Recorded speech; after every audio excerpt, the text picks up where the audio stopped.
आदरणीय टिकैत साहब आए और आज नगीना की धरती पर, बिजनौर की धरती पर संबोधित करें।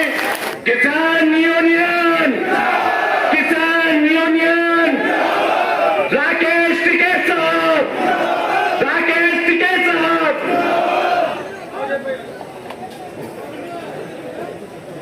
आदरणीय सम्मानित मंच, किसान मजदूरों, नौजवान साथियों, धनतेज महाराज और समस्त मंच पे बैठे हुए हमारे लीडर, सामाजिक लोग,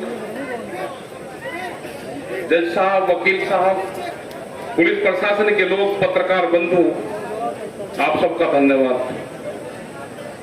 धनतेज साहब ने बिल्कुल ठीक कहा। जब वहां पे आंदोलन चला तो टेंट लगा के, बांस की झोपड़ियां बना के ये लोग वहां पे रहे, लंगर चलवाया। जो हमारे गुरुद्वारा थे लंगर दिया। जो जिन बाबाओं को गुरुद्वारों में रहना चाहिए था वे सड़कों के ऊपर टेंट चला के लंगरों की व्यवस्था की। बहुत लोगों ने बहुत सहयोग वहां पे दिया। जब भी ये आंदोलन 13 महीने चला, जब देश की आजादी हुई तो आजादी में अलख जगाने वाले लोग, जब संत महात्मा उस आजादी में आए तो आजादी जब मिली। जब गांव के मजदूर और किसान उसमें आए तो जब आजादी मिली। यहां पे एक बड़ा सवाल आता है कि मजदूर कौन है, किसान कौन है, ये बाबा भीमराव अंबेडकर कौन है, जिन्होंने संविधान लिखे, वे कहां से आते थे। तो हमने हर बार एक बात कही कि जो लोग गांव में रहते हैं, जिनका व्यवसाय खेती करना है, मजदूरी करना है, वो किसी भी जाति से है, जब उसके हाथ में मिट्टी लग के जाएगी, जब उसके हाथ में मिट्टी, पैर में मिट्टी लगेगी, वो चमकीली कोठियों में और दिल्ली की कोठियों में जाएगा तो उसको घुसने नहीं देगा। वे सब लोग ऐसी हैं, हम सब लोग ऐसी हैं जिनके हाथ में मिट्टी, पैर में मिट्टी लगी हुई है। उसकी जाति कोई भी है, अगर वो गांव में खेत में काम करता है तो सब ऐसी हैं, घबराने की जरूरत नहीं।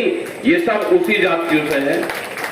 ये तो उनके लिए है जो बड़े लोग चमकीली कोठियों में रहते हैं, जातियां तो उनकी है। गांव में रहने वाले की कहां जातियां हैं। ये संविधान जब बचेगा, आज इसका टाइम आ गया है बचाने का, क्योंकि जो मौजूदा सरकार है ये देश के संविधान को नहीं मानती, ये देश के कानून को नहीं मानती, ये देश के इलेक्शन कमीशन को नहीं मानती।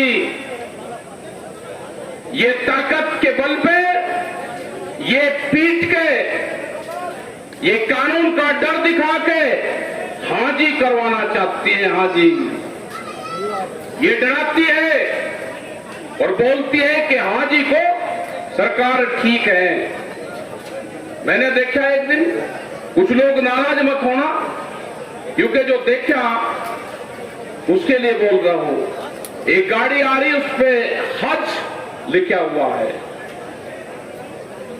एक पार्टी का झंडा लग रहा, बढ़िया मौलवी उसमें बैठे, हज लिख रहा, बीजेपी का झंडा लगा के। हमने कहा कि इस पे डर हज और लिख लेना। मतलब ये हालात होगी, मतलब डर क्या बोल रहे हो। देश की जब आजादी हुई तो 90 वर्ष लड़ाई चली, आंदोलन चले, लोगों ने गोलियां खाई, फांसी खाई। आज भी हरियाणा के अंदर वे गांव है जहां पे फांसी दी गई और ये कहा कि जब तक रस्सा नहीं टूटेगा इनकी बॉडी को कोई उतार नहीं सकता। 1 साल के बाद उनके रस्से टूटे, उनकी बॉडियां उतरी। और आज बहुत लोग कर रहे हैं कि हटाएंगे, वोट नहीं देना। हटाओगे किसको भाई, वोट किसको दोगे। जब वोट लेने वाला ही कोई नहीं है, कोई मांग रहा आपसे कि हमको दे दो। हमारा इलाज इस विपक्ष ने भी किया है, क्योंकि जिन लोगों को पार्टियों में जाना था, या तो वे सत्ता में रहे और या विपक्ष में रहे कि आंदोलन करें, उन्हें छोड़ दिए। अब देश में विपक्ष भी कोई आंदोलन नहीं कर रहा, कोई जेल में नहीं जा रहा, किसी एक पे आंसू गैस का गोला नहीं छूटा। इलाज करा है उत्तर प्रदेश के अंदर भी 100 से ज्यादा सीटें, आपके बिजनौर में भी 3 सीटें, हारी हुई सीटें का जीत का सर्टिफिकेट दिया है। कोई बोलने की हिम्मत थी आपकी? 100 से ज्यादा सीटें इन्होंने जीत के सर्टिफिकेट दिए हैं। जिला पंचायत में क्या हुआ? अभी बैंक के चुनाव हो रहे हैं, उसमें क्या हुआ? लेकिन जब बोलोगे नहीं तो कुछ नहीं होगा। इनके भरोसा मत रहना। अगर देश में आंदोलन है तो ये संविधान बचेगा। ये संविधान किसी पॉलिटिकल पार्टी से नहीं बचेगा। ये संविधान हमारा है, देश का है, ये देश की जनता का संविधान है। ये संविधान आंदोलन से बचेगा, आंदोलन से। आंदोलन करने पड़ेंगे, आज नहीं करोगे तो कल करने पड़ेंगे। जिंदा रहने के लिए आंदोलन का सहारा लेना पड़ेगा, नहीं तो आने वाली पीढ़ियां आपको माफ नहीं करेगी। देश के प्रधानमंत्री ने कहा कि 2047 तक काया पलट हो जाएगी। 2047 तक देश की 70% जमीन बड़े व्यापारियों के पास में चली जाएगी। बड़े घराने तैयार हो रहे हैं। देश के जो हमारे उद्योगपति थे यहाँ के, वे देश छोड़ के बाहर जा रहे हैं। नए उद्योगपति तैयार किए जा रहे हैं। आंदोलन होगा और आंदोलन इस देश का मजदूर और किसान बचाएगा। कोई शहर के लोग कोई आंदोलन करने नहीं आएंगे। जिसका पेट्रोल पंप लग गया, जिसका फैक्ट्री लगी, वो कोई आंदोलन नहीं करेगा। वो सारे लोग सत्तारूढ़ पार्टियों को ज्वाइन कर लेंगे, वे कोई आंदोलन नहीं करेंगे। इस आंदोलन को संत महात्मा करेंगे, इस आंदोलन को मजदूर करेंगे, इस आंदोलन को जो लेबर है वो करेंगे, क्योंकि आज देश को लेबर कंट्री बनाने का प्रोग्राम चला हुआ है। जैसे बिहार में बना, सबसे पहला देश का लेबर स्टेट बिहार है। आप अगर बिहार में जाकर देखो तो वहां पे मंडियां खत्म कर दी। ये 3 काने कानून में था ना कि देश का फसल कोई किसान कहीं भी बेच ले। वो 15-16 साल पहले बिहार से मंडी सेक्टर खत्म कर दिया। जो बाजार समिति थी, आज व्यापारी जाता है किसान के घर पे जाएगा, भाव भी उसका, तराजू भी उसकी, और पैसा कब देगा वो भी उसका। तो बिहार से लोगों ने पलायन कर दिया। बिहार के लोग आज पूरे देश में मजदूरी कर रहे हैं। उन्होंने 2 ही चीज चुनी, या तो मजदूर बनेगा या वो पढ़ाई करेगा। उसने पढ़ाई को चुना और मजदूरी को चुना, और एग्रीकल्चर सेक्टर को बिहार ने छोड़ दिया पूरा। यही हाल आप पूरे देश भर का यही हाल है। यही फसलों के रेट का सवाल है। किसान को नहीं मिलता, लेकिन बकाया कैसे जाता है कि किसान महंगा बेचता है इसलिए महंगाई होगी। टमाटर का हाल क्या है? किसान को तो मिलता नहीं। अभी उत्तराखंड से हमारे पास में बनते जी फोन आए कि यहाँ पर अगर गाड़ी भिजवा तो हमारा टमाटर सड़ने लग रहा है, हमारे पास में गाड़ियों की व्यवस्था नहीं है, और यहाँ जनता तराई तराई कर रही है। यही जो कश्मीर के सेब का यही हाल था। पिछले साल कश्मीर के सेब को 2000 करोड़ रुपए का नुकसान भारत सरकार ने किया, क्योंकि वे मुस्लिम थे, वहां पे खेती करते हैं। जो कश्मीर में वैली है सेब की, उनके ट्रक 18 दिन तक उनके ट्रक रोकते रहे।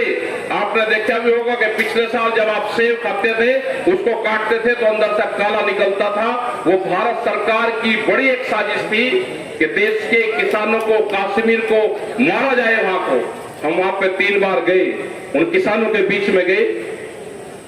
हमने कहा कि ये जो वैली है कश्मीर की, ये पूरे देश की वैली है, हमारी सबकी है। हम बात करेंगे, हमने चिट्ठी लिखी भारत सरकार को, वहां से बयानबाजी दिया, तो उसके बाद में थोड़ी सी राहत उनको मिली। ये हर सेक्टर को मारना चाहते हैं, बड़ी साजिश रची जा रही है। देश के जितने भी धंधे थे, जितने भी प्रॉपर्टी है, उसको बेचा जा रहा है। हमारी सबकी जिम्मेदारी है कि आप किसी धार्मिक उसमें ना फंस के, आप किसी जातिगत उसमें ना फंस के, हम सब हिंदुस्तान के रहने वाले लोग हैं, हम सबको यहीं रहना है। इन सब चीजों से बगल हटके देश का संविधान बचाने का जो निर्णय आप सब लोगों ने लिया है, बनते जी ने बड़ी अगुवाई की है और बहुत क्रांतिकारी हमारे संत महात्मा हैं, इनकी अगुवाई में जो यहाँ पर निर्णय लिया है, हम सब साथ में हैं। और संविधान बचाने की जो ये मुहिम चली है, ये किसी पॉलिटिशियन की नहीं है, किसी जाति के खिलाफ और पक्ष में नहीं है। हमको संविधान की कॉपी लेके हाथ में उठाकर आने वाला टाइम तो ये भी होगा कि हम जब अधिकारी के पास में जाएं तो संविधान की कॉपी अगर अधिकारी नहीं मान रहा तो उसे ले जाए इस पे कसम का कि मैं जो भी काम करूंगा बिल्कुल ठीक करूंगा, उसकी फोटो बनाना, आने वाले टाइम पे यह अभियान भी चलेगा। तो आपका सबका धन्यवाद, क्योंकि हमारे 5 प्रोग्राम और लगे हुए हैं मुजफ्फरनगर तक। आज लगाए थे हमने, कल से भी लगाए। अभी कुछ यहाँ पे जो इशू थे, यहाँ पे आपके बिजनौर में ही कुछ जंगली जानवरों ने करीब 4-5 लोग को खाया और उनकी डेथ हुई, उनके वहां पे भी हम गए थे। बारिश हो रही थी तो अभी 2-3 जगह और लोग रुके हुए हैं। तो आप ये प्रोग्राम आपका चले, बहुत शानदार प्रोग्राम है। और जहाँ पे भी भंते जी बुलाएंगे इस संविधान बचाने के लिए, हम सब लोग वहां पर जाएंगे, ये हमारा वादा है। और भंते जी महाराज, जितने भी हमारे संत महात्मा यहाँ पर आए, सभी किसान, मजदूर, नौजवान साथी, आप सबका धन्यवाद। पत्रकार बंधु का धन्यवाद कि जो भी आप आवाज उठा सकते हो। हमने बार बार कहा कि कैमरा और कलम पर बंदूक का पहरा है, कैमरा और कलम पर बंदूक का पहरा है। मुक्ति अभियान देश में चलेगा, सबको मुक्ति दिलवाई जाएगी इस संविधान के तहत। आपका धन्यवाद। जय हिंद, जय भारत, जय बाबा भीमराव अम्बेडकर। और जब तक देश में जय भीम और जय राम के नारे नहीं लगेंगे, जय भीम जय टिकैत के नारे नहीं लगेंगे, जय भीम जय किसान के नारे नहीं लगेंगे, जब तक न ये संविधान बचेगा और न ये देश बचेगा। लुटेरे बैठे हुए हैं चारों तरफ, को बचाना है तो इसको बचाना है। हम इसी उद्देश्य के साथ में आप सबका धन्यवाद। जय हिंद, जय भारत, जय संविधान।